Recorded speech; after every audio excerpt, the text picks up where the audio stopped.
up, we're going to be looking at more souring beers. We actually have a foeder on the way from Italy right now. It just got to the port in Italy. It's basically a 1,000-gallon brandy foeder, or a 1,000-gallon brandy barrel. So that method just basically can create consistency across beers.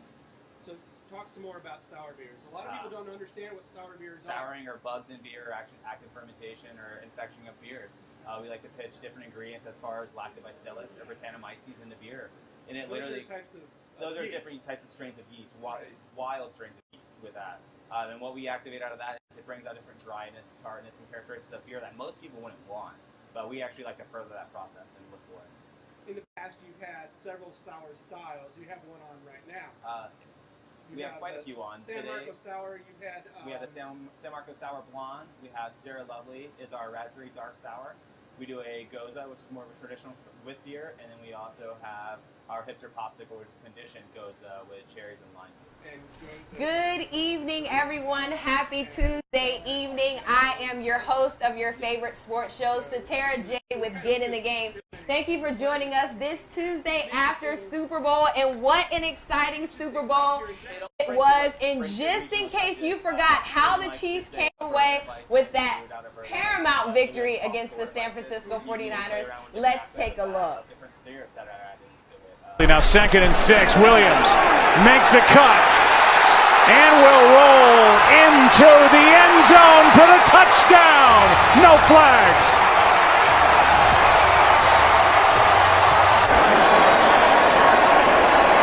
Take a look and make sure that he didn't step out, which clearly he does not. Anthony Sherman, the fullback, he's the one who really helped secure the edge. A bad angle.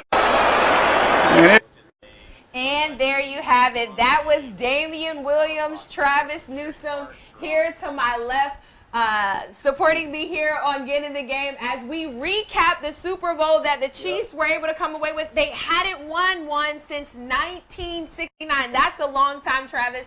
Here joining me this evening is my guest, Travis Newsome, host and owner of HBCU Football Matters. He's going to tell us what that means, but talk about the victory of the Chiefs. What an exciting way for longtime head coach Andy Reid to finally get a win. Yeah, Andy Reid and the Kansas City Chiefs fans, they've been waiting for a long time. 50 years, the halfway point of the 100-year anniversary of the NFL this time around. You know, the fans that came out, they were the reasons why the tickets were averaging $6,000 per person.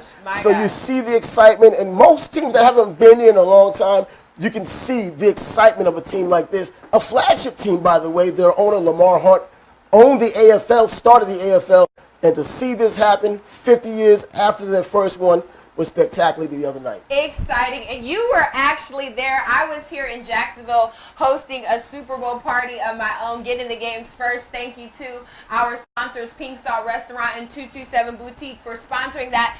But how was the atmosphere in Miami? I can only imagine that it was crazy. Yeah, the atmosphere in Miami is always going to be crazy, but even more so when there's something as big as the Super Bowl. All eyes on them, and all eyes were everywhere with anyone who had walked by. I mean, you had all types of people who were there in terms of teams they represented. It wasn't just the Kansas City Chiefs and the San Francisco 49ers. You had all 32 teams once upon a time that were represented at this time. And then, of course, the parties, the afterlife. All the things Miami is already known for on steroids. But we went to the NFL experience as well on Saturday afternoon. Everybody was out there. Someone even ran a 4.34 a 40-yard dash at the NFL experience, and it was absolutely crazy. So, yeah, it was an excellent time for everyone involved. You know, the Super Bowl week, I believe, is probably just as exciting, if not more exciting, than the game itself. We just lucked out by having an excellent game this time around. Well, it's interesting you said that because they actually said that viewership went up, making it the most watched Super Bowl game in a few years because of how Kansas City came back. I mean, at one point, they were down by 20, well, not down by 20, it was 20-10 going into the fourth quarter, and they scored 24 points in that fourth quarter. Patrick Mahomes, taking a look at my stats, Patrick Mahomes became the first quarterback under 25 to not only win an NFL MVP, but also a Super Bowl. He was second to Ben Roethlisberger, and then Andy Reid, of course, 61 years old. You know, a lot of times, Travis, people talk about coaches getting into the Hall of Fame. In your opinion, has Andy Reid now sealed the deal on his argument for getting into the Hall of Fame? Well, based on what he had just done, he has gotten his championship. He's been there before. We call it now the Bill Cowher rule. One championship is good enough. Longevity is there. You're with a historic franchise. Why not? He was with the Philadelphia Eagles at one time. Now the Kansas City Chiefs. Goes there, wins one, lost with Philadelphia, another flagship NFL team. Why not go into the Hall of Fame? He's been doing this for years. And it's not just as a head coach. He'll go in as a head coach. But his entire contribution to the NFL as a coordinator and everything else. And as a man who can work wonders with quarterbacks. He's like the quarterback whisperer. And speaking, I'm glad you brought up the Eagles because you know that's my team. Even though you came on my set with the New York Jets hoodie on, we're not going to die this time.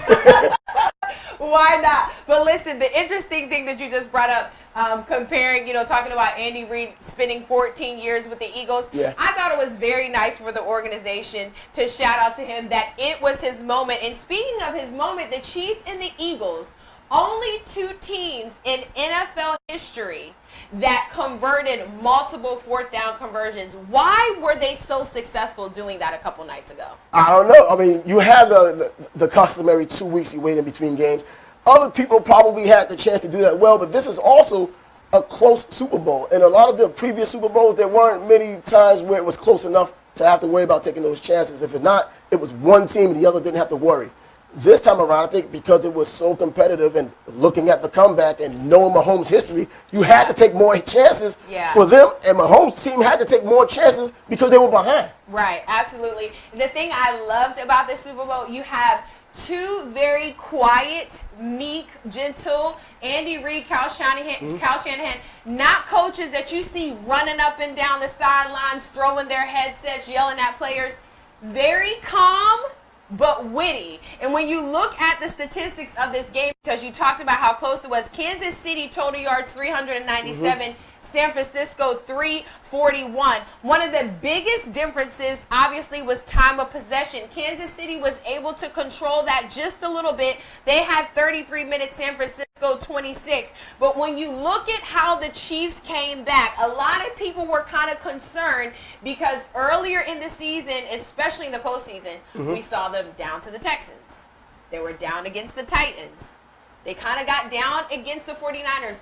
What makes this team so good at being resilient and coming back for the win? They've been there and done that. They feel comfortable. If they're down, I guess the guys on the sideline don't get down like most teams do who haven't been through that scenario. But at the same time, it was somewhat of an anomaly of what had happened this season.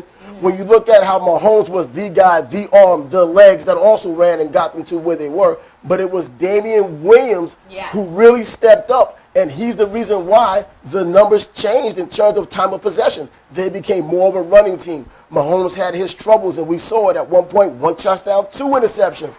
And the running game got him out of a lot of this mix. And then finally, the big one, Williams averaged 6.1 yards a carry when the game was over. I believe the wrong man got the MVP. Well, this is the quarterbacks league. So you and I both know that even though, because when you look at it, Pat Mahomes, he didn't have one of his best games. He didn't have Pat Mahomes' game. 2 touchdowns, 2 interceptions. Damian Williams, however, 104 yards and 1 touchdown. And what was interesting to me, if we can remember going into this game where he Mostert on the other side, he was the one getting all of the media attention, having been on 7 teams in his 5 years, and how he came on late in the season and looked phenomenal. And they held Kansas City's defense held San Francisco, all of their run game, to under 50 yards. Talk about how that defense came on late in the season and was able to, even though their offense wasn't scoring points, they were able to hold the other team. I don't know. I guess it goes back to San Francisco being known as a West Coast team. Automatically, whether college or pro, you think finesse when you think out west. And that's exactly what San Francisco seems to bring. They had somewhat of an identity of a running team, but they still came down to passing the ball. Garoppolo, as you saw, was pretty successful in the beginning. I think when Kansas City defensively was able to face a guy like Derrick Henry and pretty much stop him compared to what he was doing, they had the recipe to stop other running backs. Neither one on the roster of the 49ers is Derrick Henry, who led the league in rushing this past season. Now, quiet as it was kept, we expected, I think a lot of people expected tight end Travis Kelce to boast higher numbers. Mm-hmm. But I think it just proved how many weapons the Chiefs had, because you saw Sammy Watkins come alive and Tyreek Hill, who we all know is phenomenal. Absolutely. They were the two that really proved to be important in that passing game. Yeah. Nonetheless, when you look at Kansas City as an overall team, because we know what happens to teams that go and win the Super Bowl. We don't see them the next season. No. They have a really dumpy year the next year. Do you think that if the Kansas City Chiefs, if they're able to keep all their important pieces in play, could we see them possibly making a postseason run again next year? Of course, a postseason run. A Super Bowl run? I don't know. There's other teams out there who are starting to pick it up and probably have an opportunity. But it's always going to come down to that main cog, which is Patrick Mahomes. That big contract he's waiting for right now, after his physical, that big contract he will get. He's going to be the end-all, be-all. Kelsey's going to be the security blanket, as always, with great tight ends. Tyreek Hill, they were able to stop him the other day. Sammy Watkins, a guy who just picked up, he reemerged because he came back from what he was doing with Buffalo, the reason why he was a first-round pick out of Clemson, coming to Kansas City, making big plays when he needed to, which opened up the running game and Damian Williams having the game he had. I think with the offensive line in place, defensively, they don't have to be spectacular, especially with Holmes. You just have to be good enough. Right. It's not like 2000 when the Baltimore Ravens had an excellent defense and Trent Dilfer. They have an excellent offense and a solid defense, and they can get it done.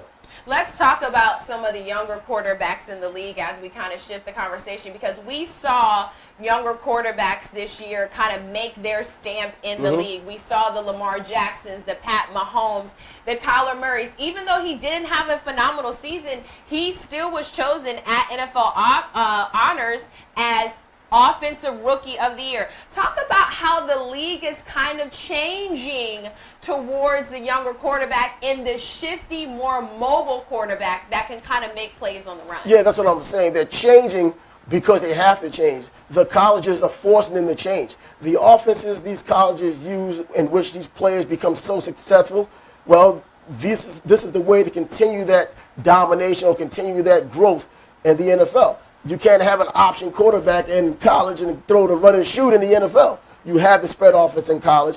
Kyler Murray was excellent with that. He comes to the NFL, not with a great team. He still showed up. And then, of course, all of these rules that benefit the quarterback anyway does not help. So he had a chance to thrive there. Lamar Lewis, I still say, is a running back who happens to pass the ball. People don't like to hear that, but he's done exactly that. But he had a surrounding cast to make him as great as he turned out for this year. His problem is going to be continue to do it for years forward as NFL coordinators figure out his rights and wrong the same way they did with Michael Vick. They stopped him enough to not let him go to get a championship. And Colin Kaepernick, they stopped him enough until he got injured after all of the hits from being in the spread offense. Yeah, and speaking of Lamar Jackson, obviously when you're on a team that's being coached by John Harbaugh, who was, phenomenal this season with what he did with that Ravens team. It looked like the Ravens of old, the Ravens that went to the Super Bowl a couple years ago and won. He actually was awarded with the highest honor for a coach, becoming Coach of the Year. How disappointing was it for the Baltimore Ravens not to make it to the chip, especially since, everybody thought, especially once they got past the Patriots, that they were going to be the team to win the Super Bowl. But I also think there was a faction of people out there that knew that this wasn't the same Patriot team that we've seen in the past. There were so many kinks in the armor along the way. They just happened to play in one of the worst divisions in the NFL, the AFC East. So they were still able to do what they've always done, but on a lower level. Baltimore was good, but you happened to run into a team that was hot in Tennessee. And we know in the NFL, once these wild card teams get hot, whether it's the Giants, whether it's the Steelers, whether it's the Eagles, once they get hot, even with a backup quarterback, the Eagles, when they're hot, and it's so hard to stop them on the road, at home. The playoffs are a completely new season. Yeah, and I think that's what we love, America loves about football. Any given Sunday or Saturday, the tides can change, and we can see two teams that I don't think at the beginning of the year nobody was expecting to be in this position. Now let's shift to NFL honors because we definitely want to highlight some of these players. So Rookie of the Year and Defensive Rookie of the Year went to Nick Bosa. We saw him in the game on Sunday. He had, I think it was about 12 and a half quarterback hurries. Yeah. How good is this kid? And have we really seen him come to life yet? The question should be, how good are his parents? Two sons going in the top 5 of the NFL draft, all from Florida, St. Thomas Aquinas High School, pipeline to Ohio State, 2 first-round draft picks. They're both completely dominant. Aside from injuries, there aren't many defensive linemen coming out in the past 10 years as good as these guys, but Nick Bosa is just on another level right now. He's now the J.J. Watt for them, and he'll continue to do that as long as he stays healthy. Yeah. Offensive Player of the Year went to Michael Thomas of the Saints. How good is he? I mean, the separation he's able to create in man coverage. Is he, well, let's say this, was the award rightfully given to the right person? I think only because his team went to the playoffs and Christian McCaffrey's team didn't. Christian McCaffrey easily could have been in that argument. He was in that argument, but I think he could have won it just as easily if he had played for a winning team. He didn't, so it went to the right guy this time. Let's talk about Comeback Player of the Year, Ryan Tannehill. No question. At one point, we thought he was a bust. Yes. Then he gets into the Tennessee Titans system. Needless to say, Marcus Mariota kind of helped him because he wasn't playing well. Vrabel makes the decision, move Marcus out, let's shift Ryan in. Is he really this good? Or is he just in the right We don't know yet. We don't know whether he's this good or not yet. It takes more than just one season and less than a season at that. You know, Rich Gannon, how good was he until he became Rich Gannon that we know today? So we can look at Ryan Tannehill coming from Miami, out of Texas A&M, they sling it all quarterback, and it didn't quite work out. Injuries was a big reason as well. He gets an opportunity here, taking over for Marcus Mariota, another running quarterback who just can't get it done.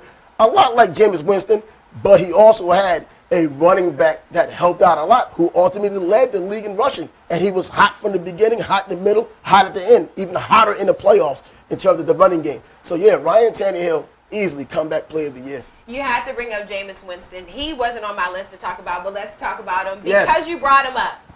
Is he a bust? You know, it's such an anomaly with him. You know, all these touchdowns equal that with interceptions. His offensive coordinator, former Jaguar quarterback, Byron Leftwich, you know, did a tremendous job with him. He's been absolutely abysmal for the time he's been in Tampa.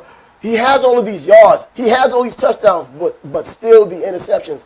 Is he worth that big contract his agent's going to be looking for? Because I think he feels guilty for the money he might get. He needs to feel guilty knowing he hasn't produced.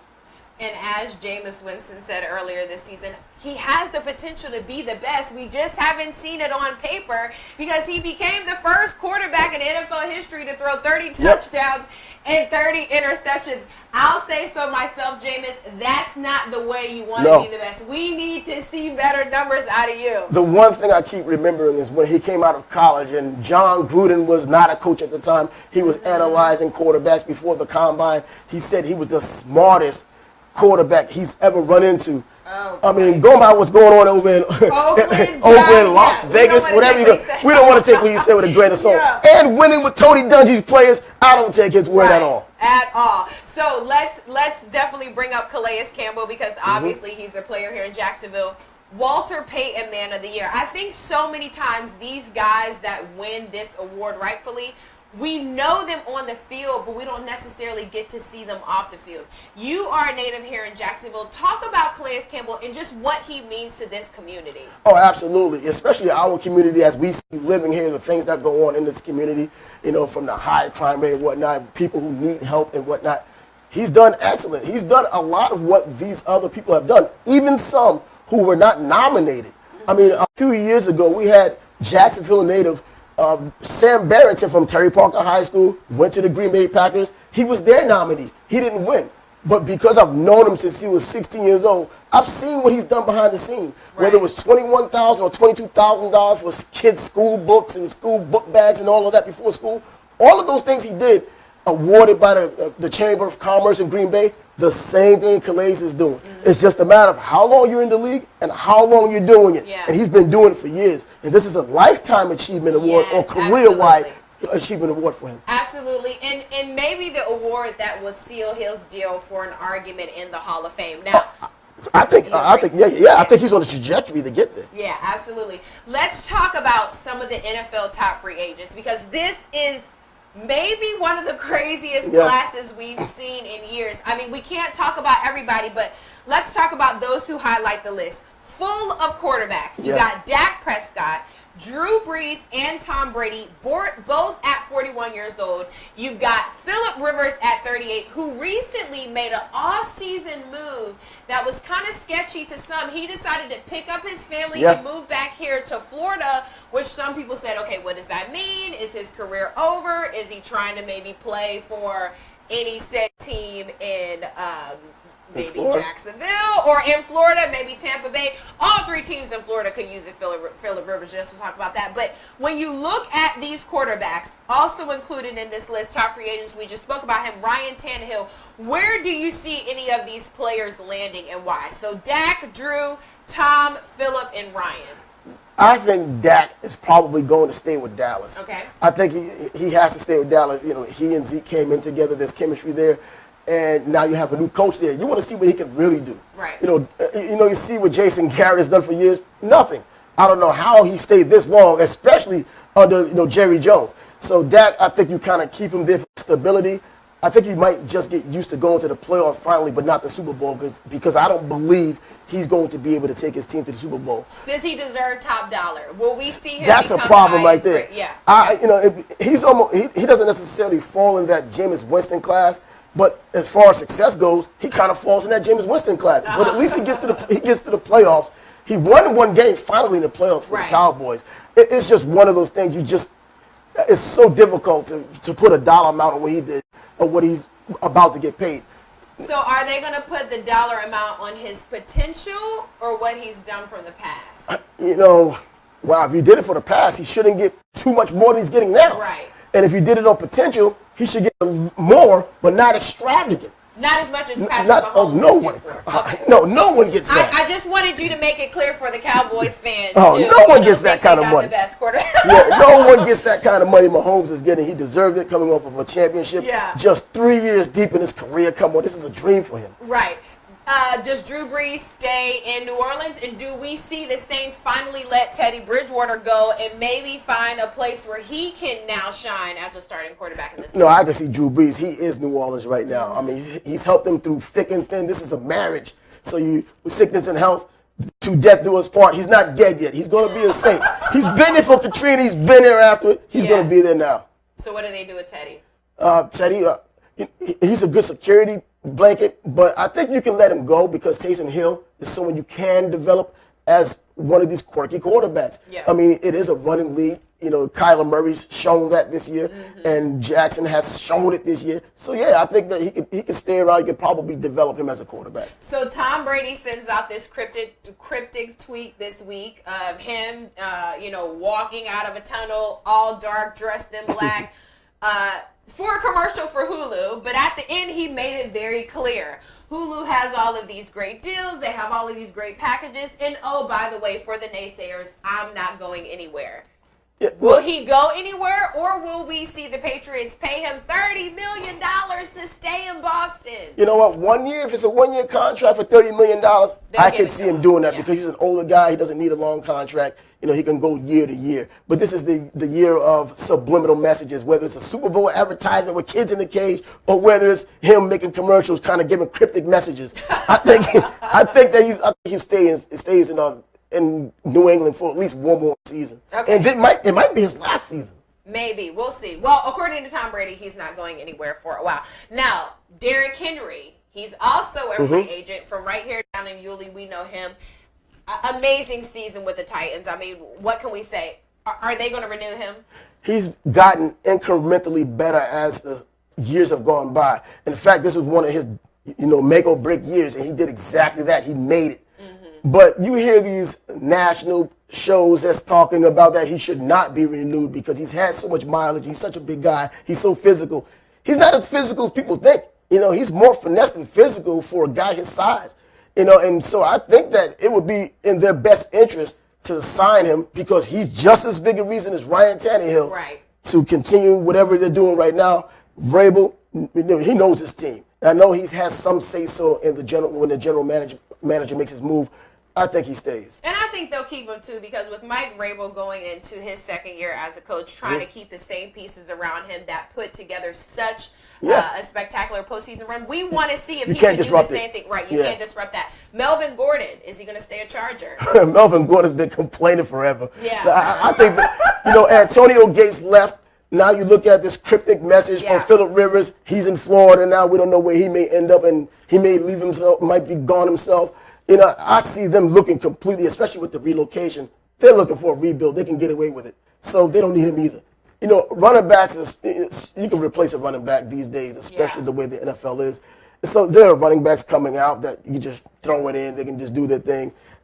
Melvin Gordon's not going to be there in San Diego. I don't believe so. Gotcha. Okay, let's shift gears a little bit because coming up this weekend, we're going to see the re-emerging of a league that we saw years ago coming back to fruition, the XFL. Okay, so it was originally here in 2001.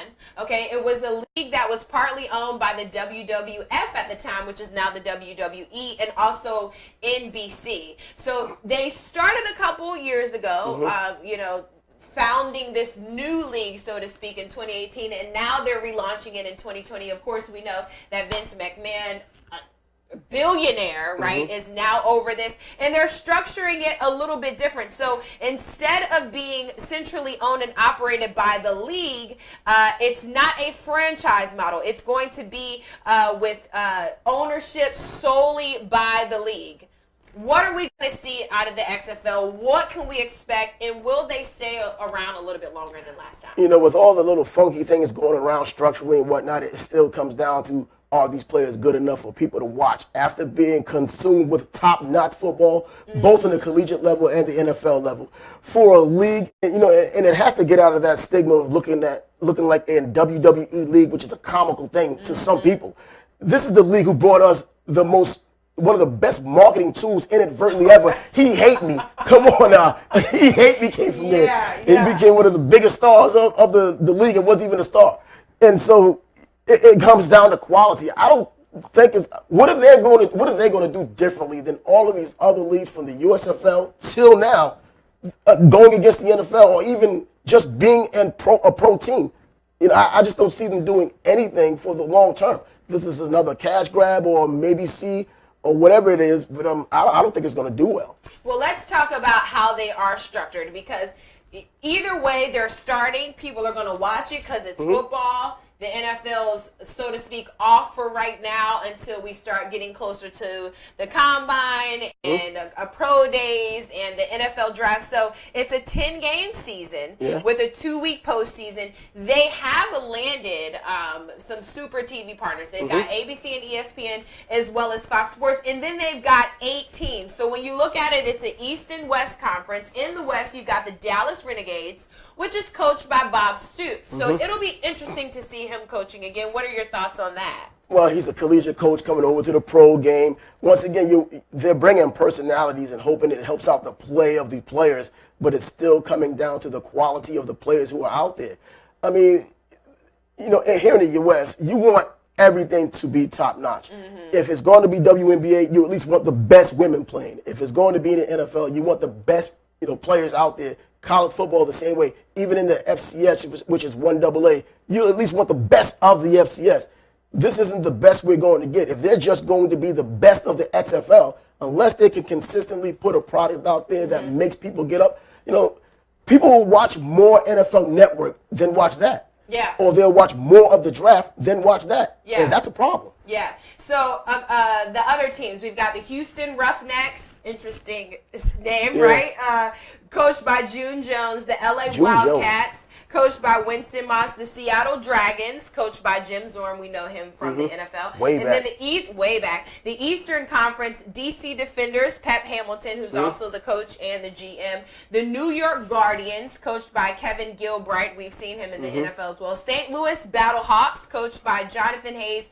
And then the Tampa Bay Vipers, coached by Mark Trestman. So they actually, one interesting thing that the XFL has, they have a 9th team. And this 9th team is sort of like a practice squad for the overall league that carries about 40 players. They have a separate coach, and they're housed in Texas along with the Dallas Renegades. And so what the league has done is set up this 9th team so that should injuries happen, so to speak, for some of the players, they can go right in, pluck them out. Players that know the system are following during the league, and just come right in and play. Is this something, because from those people that I've talked to that are close to the XFL, one of the things that they're trying to do and really passionate about is with changes to rules, maybe seeing the NFL adopt some of these policies that the XFL is going to have. Will we see any changes like that, you think, in the next couple of years?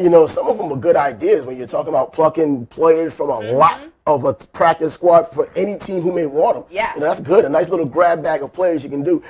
I can see it. The NFL has, swallowed their pride before and has taken the 2-point conversion from college and started doing it. So this could be something that they could be interested in. How many features of this league is the NFL going to be interested in? The majority of these players, especially the ones who turn out to be very good, their goal is to get to the NFL anyway. Right. So how does that continuously help this product moving forward when some of these players who turn out to be good players, just like Kurt Warner turned out to be a good player for arena football years ago, then a grocery guy, then the NFL. That's their ultimate goal. They have their loyalty because this is who's paying them, but their dream is the NFL. And it could hurt this league because if it's wholesale movement going to another league, going to the NFL, they don't have the talent to bring right in right away, to continue it. Well, one thing they are doing is they're allowing guys to come in right from high school. So, really?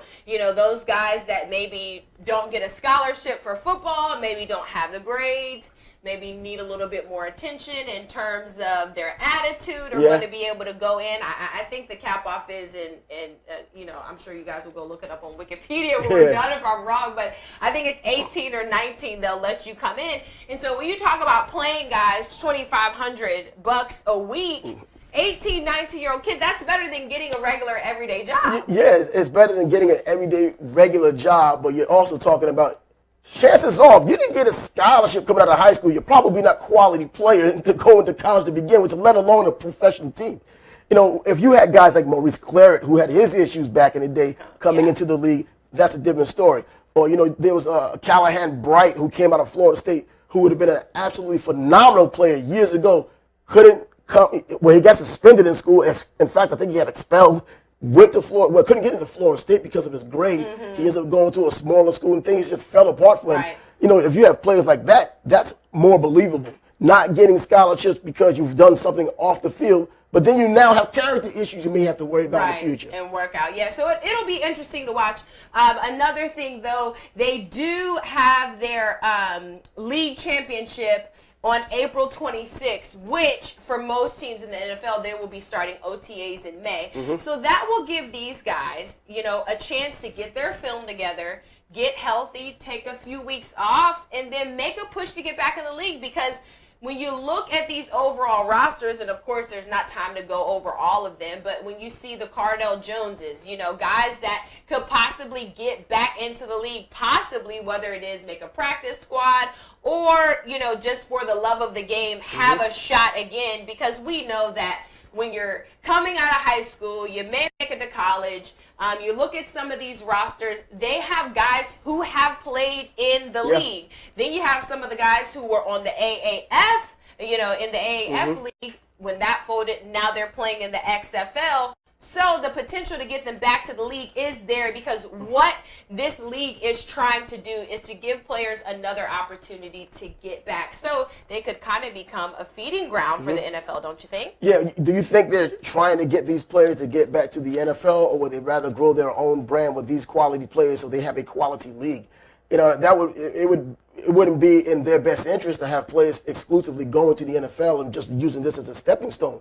You don't come on the scene putting this type of money in to be a stepping stone. You want to be your own brand where people believe this is the best place they should be, which will be difficult. You still have Canada out there as well. So, I mean, there's a lot of layers to this, but it's a good idea, and especially once again, go back to that, having the pool of players from a practice squad to pick from. I mean, that's a creative idea, and I think the NFL will get on it one day. That is definitely creative. And when you look at somebody like Vince McMahon, he's a businessman. Yes. And he's definitely proven from taking the WWF to the WWE, he has the money for this league to belong. And it was said to me that the team in St. Louis, because obviously they don't have the Rams anymore, so you've got a city that's been hungry for a football team, they're already sold out. Season tickets are sold out. So it looks pretty good for those people who just love the game of football and want to have it extended for a couple more months before we go back into OTAs and teams are allowing, fans to come out and watch. So it should be interesting. But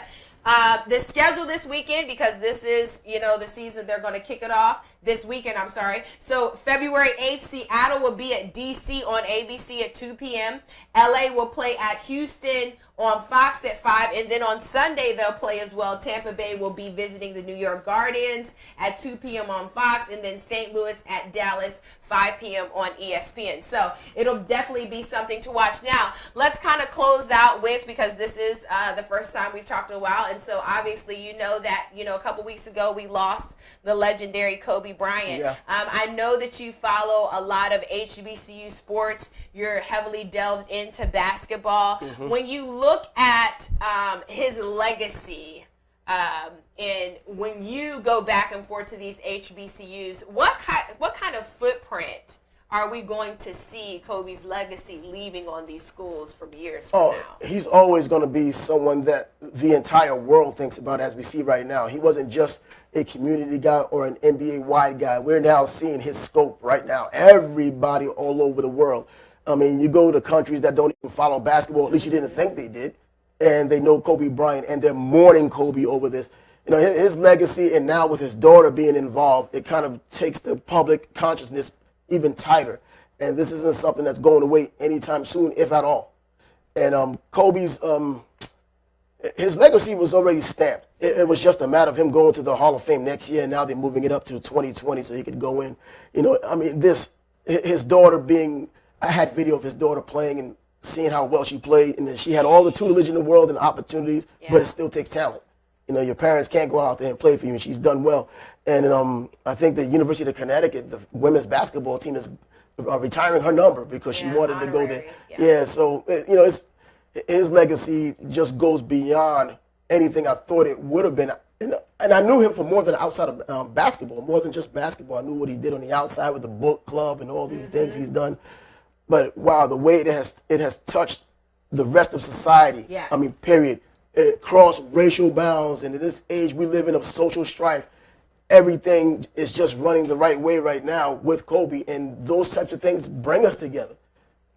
Having something like that we have in common. I know there's some people looking for their little 15 seconds of fame, saying, I don't see why he's getting all of this attention, and so-and-so just died the other day, or our soldiers died the other day. We mourn our soldiers when we hear about the story. And when we hear about the story of our soldiers, we mourn them. There's 30 just got killed, I believe. Wow. And there's hundreds of people because there's family and friends. Involved. We don't know them until we hear the news. Right. We have zero connection other than knowing that they are protecting our freedom. Right. But still, and unless we fake it, there isn't anything really visceral for the long term. On the other hand, you had Kobe Bryant, who hundreds of millions of people knew about. First name basis. First name basis, Mamba, all of that. Mamba out, everyone knew him from around the world. So when they mourn, it's going to be bigger than 30 soldiers dying when their family and friends knew them. I told somebody just on social media the other day when they were making that same case, I don't remember you crying at my mother's funeral. Right. You know why? You didn't know her. Right. You had no connection.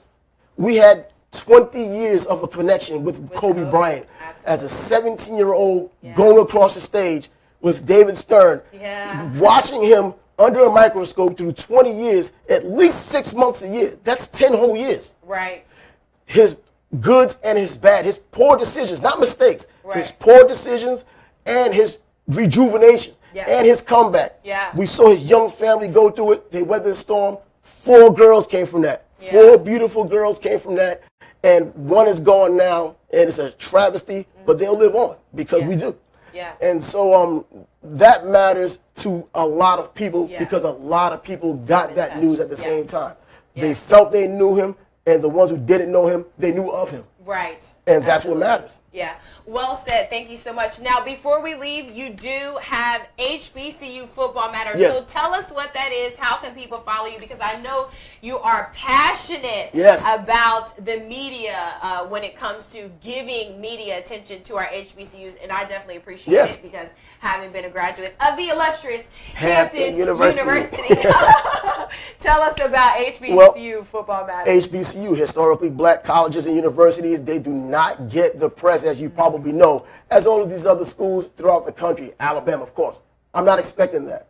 But to at least have it mentioned on a nightly broadcast locally when there aren't too many things going on, I think that needs to be identified and taken care of. I mean, black people buy Pepsi too. So you're talking about sponsorships. Probably more. Sponsorships, as far as the sponsors and all that stuff has been touched. We want to bring more of a light and illuminate what HBCUs are. Not because they're great teams or because they're bad teams, but because these people are enjoying the game just like anybody else on the college ranks. Nearly 10% of NFL players in the Hall of Fame are from HBCUs. We need to know more about these players before they get to the NFL. Right. Don't jump on the bandwagon of a Tariq Cohen or the Eric Armstead up there down in New Orleans coming from Arkansas Pine Bluff, or even a Titus Howard coming from a 4-7 Alabama State team from the SWAC going to the Houston Texans in the first round. Wow. Don't jump on it then. You call yourself a draftnik, get down and dirty, and find out who these people really are. Absolutely. And we would be remiss not to mention that right here in Jacksonville, we have Edward Waters College. Who tomorrow we are seeing them unveil the groundbreaking ceremony of their new stadium. How phenomenal is that? I just want to say hello to a good friend of mine, their athletic director, Dr. Paul Bryant.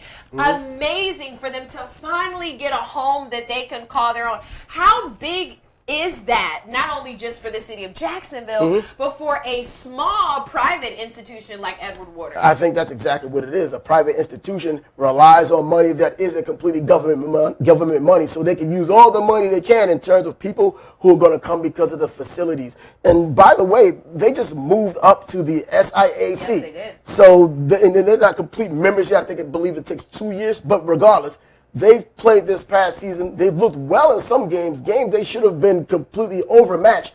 They were able to hang in there. Might have still gotten the loss, but they had a lot of fight. And the trajectory on their season or their future looks great right now. So adding this to the equation, plus the fanfare, plus the alumni base hopefully coming back supporting, and others, this gets them an opportunity to show others what they do, not just on a football basis, but finding out academically.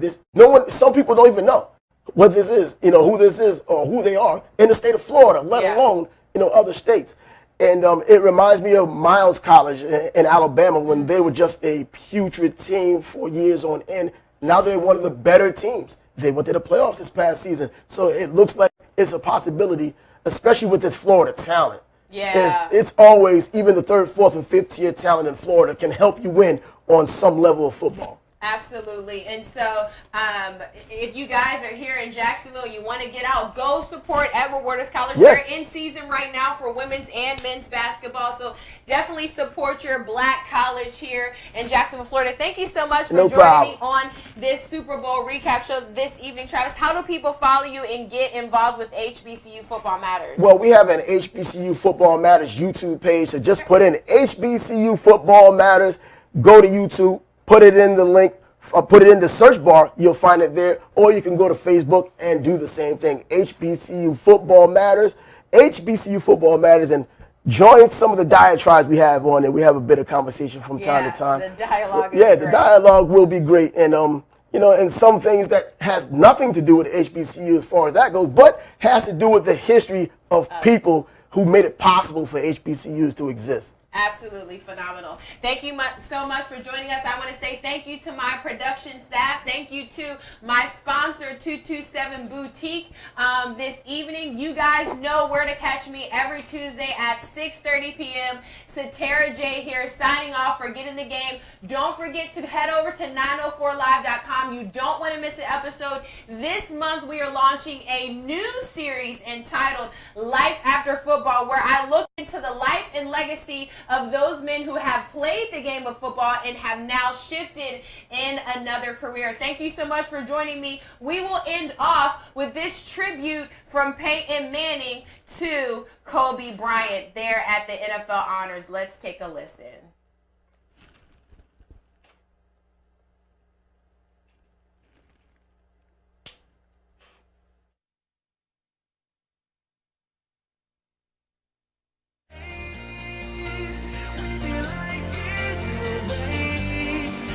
Lakers locker room in 1999, we immediately recognized mutual appreciation for what it took to do our jobs well.